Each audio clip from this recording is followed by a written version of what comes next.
The Invest in Her podcast is brought to you in part by Wells Fargo Bank. Hi, I'm Catherine Gray, founder of She Angel Investors and co-founder of the She Angels Foundation. I'm also the podcast host of Invest in Her and an award-winning producer, author, and TEDx speaker. Our show, Invest in Her, features phenomenal female founders and funders. As you know, women receive less than 2% of venture capital funding. Our series is about accelerating the funding of women by connecting them to funding resources.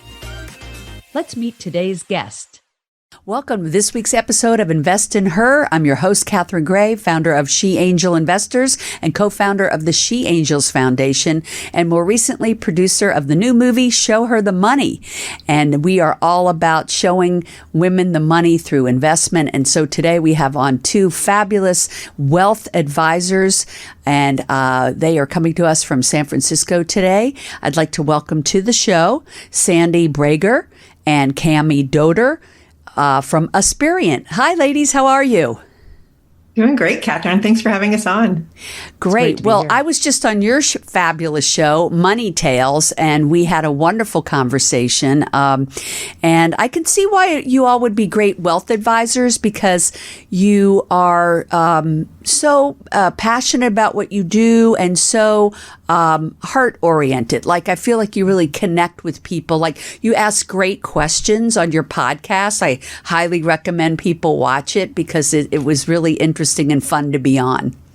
Oh, thank you so much. We appreciate that commentary. And you are a wonderful guest telling us your story and the story of the film that you made, and actually a couple of them. So it was a really nice alignment of the importance of talking about money and the role it plays in our lives. Absolutely. And well, that comes from being good interviewers. So let's talk about Aspiriant. And what I love about you two is you both bring something different to the table, which I think makes you such a powerful entity. Cammie, you're like the marketing guru. You are the chief marketing officer. It says here that you're a marketer at heart, and that you're a great listener, educator, and advocate. All great components for a great marketer. And then Sandi, you're the chief client officer. So you bring to the table the planning, the strategy, the research. In fact, I saw that Forbes America calls you one of the top women advisors. Hey, that's a nice title. Thank you. It's something I'm very proud of. It's very exciting. You should be. So I take it that's why you all joined forces to create your wealth management group, is that you each bring something to the table. And my dad always told me the best business partners each bring something different to the table. And you guys are the perfect example of that. So tell me a little bit about that. How did you come together and start this company? I'll give a little bit of background. We're a large independent wealth management firm, Aspiriant is. So there's over 70 of us are owner-operators of the organization. And it was founded long before, today's date. Actually, Aspiriant was born from a merger of two independent firms in 2008. Oh, and that's really interesting. And it's what you just talked about. We have to be fantastic at all the technical side of money, but clients really worry a lot about money or have goals and interests, and it's the emotional side of money where we have to connect. And that, to me, as the marketer, is what's so special about Aspiriant. We excel, we work hard on the technical, but we really spend a lot of time with our clients on the emotional side of money and what it means to them. I think you hit the nail on the head that I think people think money and wealth building is numbers, but there's such a big emotional component to it. It's such an important part of our lives, whether it's sending our kids to college or looking to our retirement, or, it's all of that planning for things that are really make or break your life, and so it's so important that you know, like, trust your wealth advisors. And I think, that's what you all put at the forefront. So you're saying besides the two of you leading it, there are many other members that are a part of it. And is that men and women? Like, tell us how that's comprised. Yeah, we have men and women across the firm, a large group of talented wealth advisors across the country. The firm is led by our executive team, which today happens to be majority women. So that's been really interesting and fun. Both Cammie and I are part of the executive team. And we work with individuals and families, a lot of corporate executives, family business owners, and entrepreneurs, both men and women and non-binary folks as well. So we cover the gamut. And just as you were saying, Catherine, it's really learning about what motivates and drives our clients, what their values are, what their goals are, what their priorities are. All of that dictates the work that we do. So we definitely bring that technical side to the table, but it's after understanding deeply who our clients are and what they're trying to achieve so that we can pull it all together, create context, and help them develop and execute a plan that really helps them achieve their goals and their dreams, which is really fun work. Yeah, it is. And how do you do that? How do you excavate all of that information? Is it an interview process, or how does that work? It is. At the beginning of a relationship with a brand new client, we'll spend a lot of time together with them in conversation. There are some exercises that we do to help them get their wheels spinning about what's most important to them. It's sort of hard if you're walking into our office in the middle of the day and we start asking you about, well, what are your values? It's hard to answer that question. So we have different exercises and ways to open up the conversation and really listen. And that's why Cammie and I created Money Tales for Aspiriant, the podcast, because one of the most important things that we do as part of our professional careers is listen and listen deeply. So there's a lot of conversation, mostly the clients talking. And from those beginning conversations, we will start to collect information about their personal finances.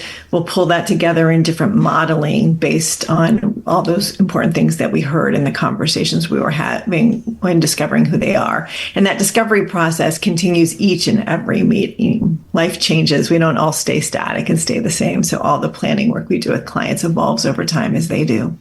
Sounds like you all are having fun at this. So much fun. Yeah.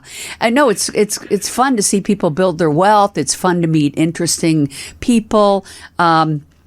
I love your Money Tales concept because not a lot of wealth advisors do a podcast. And I think it's a great way for people to get to know you all and a great way for you to get to know, your clients, your potential clients.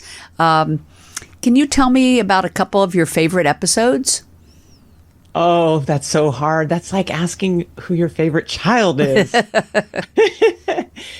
Did any but have you had some surprises? Like, I think I always find that with doing podcasts that sometimes you learn things about people that you probably wouldn't have learned in just a cocktail party conversation, That's right.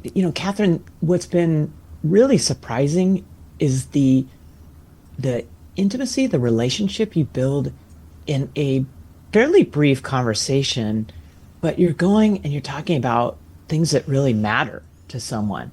So it's not just one, but these special conversations where, people have cried, we laugh a lot, we share our mistakes, which that's probably one of my favorite parts, when people talk about a mistake they made, because that's a judgment on ourselves.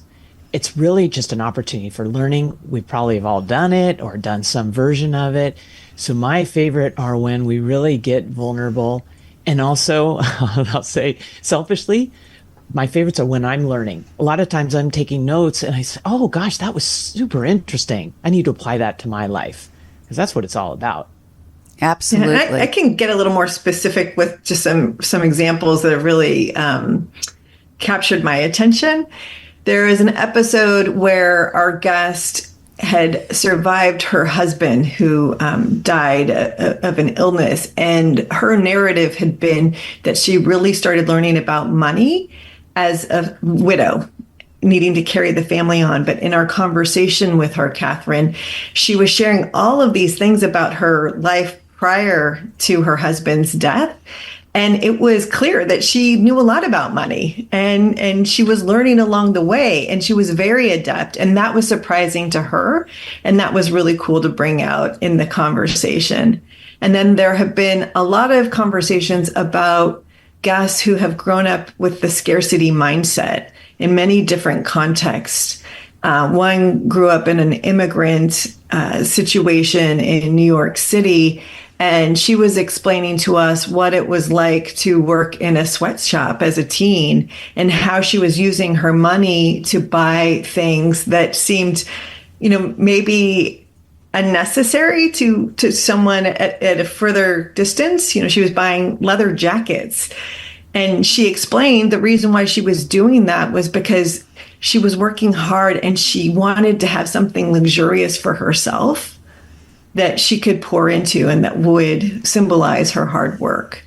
And that was really fascinating as well. And there have been so many other stories, but it's really such a gift to have guests like you come on and get vulnerable with us and share their most important money stories so we can all learn from you.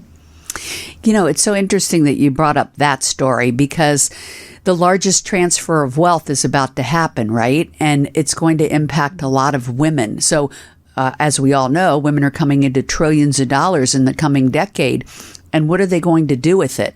Because a lot of women have not seen themselves as investors and are looking, I think, for more women wealth advisors because they feel like they relate to them. People tend to do business with people they relate with, right? I think there'll be more of a need for women wealth advisors for that reason. Because they're stepping into an arena, a lot of them, that is uncharted territory. So wherein your guest you talked about did know a lot about investing, many of them don't.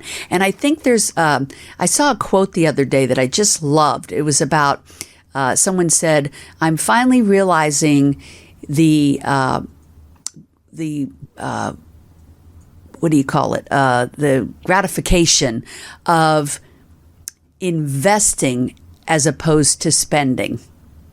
And I think as we get more and more women thinking about investment as opposed to even charity, because women are great about giving to charity, which is great, they need to, but they also need to think about impact investing. And I know that's something you all focus on as well. Impact investing, where you can make a difference, just like giving to a charity, but also make a profit. And what do you think about that concept?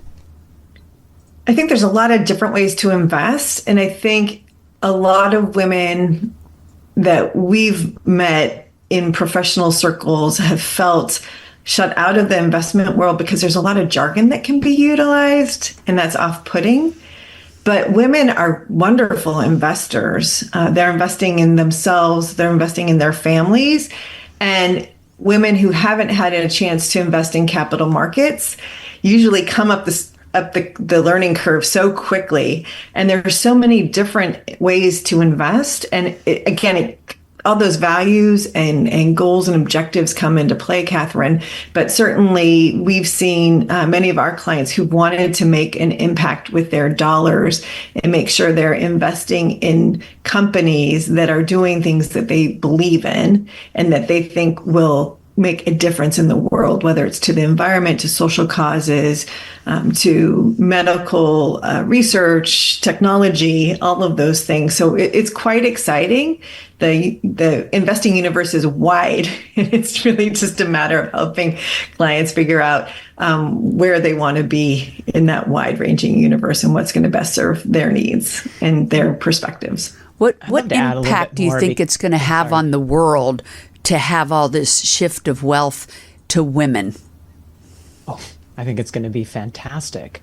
Women approach investing in a way that is broader or deeper than just focused on investment returns. And this is where you're touching on with impact investing, but really tying it back to what are my values. Women tend to be less transactional, more deep investors. They want to see the results of their investments.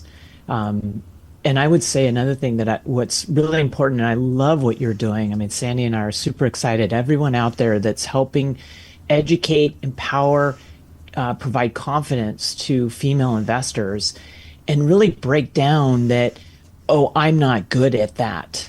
It's like, no, you're great at it. Sandi touched on it. You invest in so many things in your life, and so breaking down that even that mental thought, as well as empowering people to learn what they need to learn. So all we have to do is sort of chip away at our whatever we're missing in our knowledge, and embrace that. So I love what you're doing. I think we just need to do more of it. I'd love to know why each of you got involved in this area of work.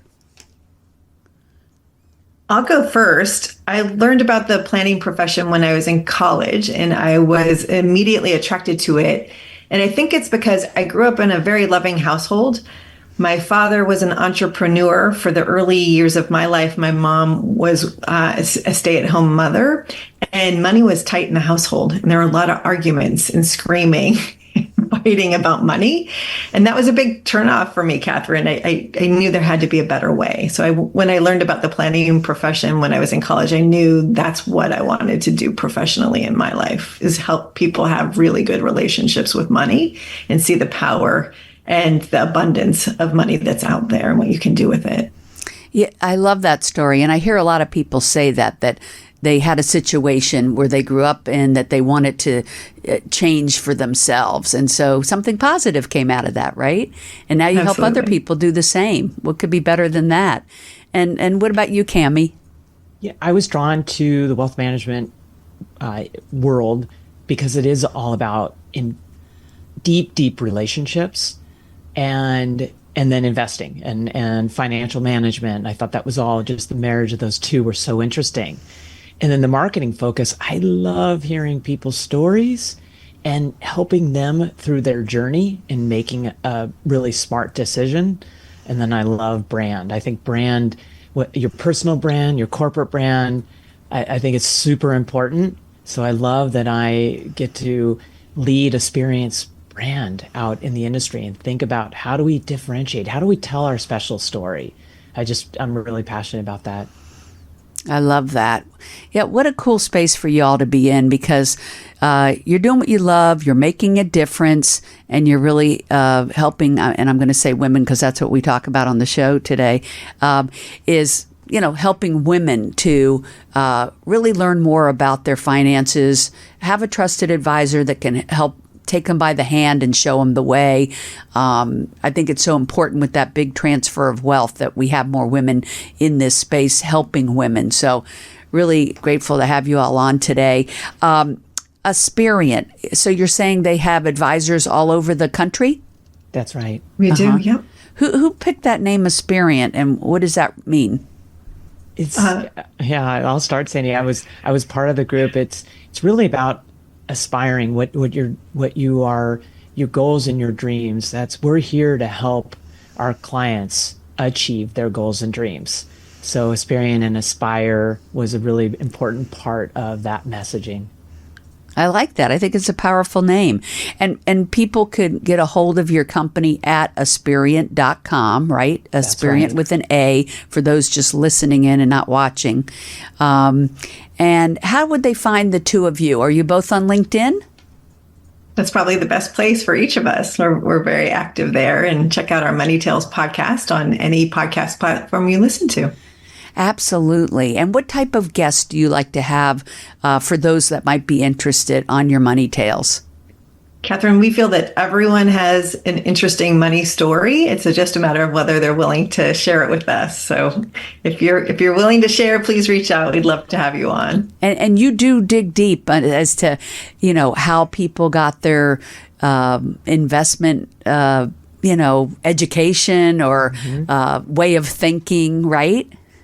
That's right. It's an evolution for each of us, right? There's so many of our own money stories and messages are implanted in us when we're children based on how we grew up, the stories that we were told, the situations that we have. And we like to look at that full arc of our guest's life to see how those messages have served them, how things have changed over time, and what messages were added in or replaced along the way. So you're almost psychologists, like, because right when you meet people and they maybe tell you their money mindset, I would imagine that sometimes you're thinking, oh, we have to help them shift this to a wealth-minded creation type of thinking, right? Or it's more understanding why the mindset is and where they want to go with it. Is it something that's holding them back? Is their money mindset something that is ingrained in them from the history and they didn't realize and not taking ownership over it? So that's really what we're there to do. It's almost like a financial therapist, right? That's right. Well, there are financial therapists and they bring more to the table in that regard than we do. And we certainly have them in our network and refer clients to them when that's helpful. But I would say from our perspective, we're just really curious and we want to understand. And when we get our guests talking, when we get our clients talking, oftentimes things come out that they weren't even aware of. And that's where the magic of our work really begins. And it is magic, isn't it? It feels like it. It feels like it. Yeah. It's a very exciting genre to be in. I really applaud the work that you both are doing. And obviously with your accolades, you're doing a great job and having fun doing it. I always say you got to have fun doing what you're doing. It's combining passion and purpose, right? Absolutely. That's right. It's our way of making the world better. Yes. Allowing people to have better relationships with money. That's our hope and intent. Great. Is Aspiriant also on social? Can we follow it?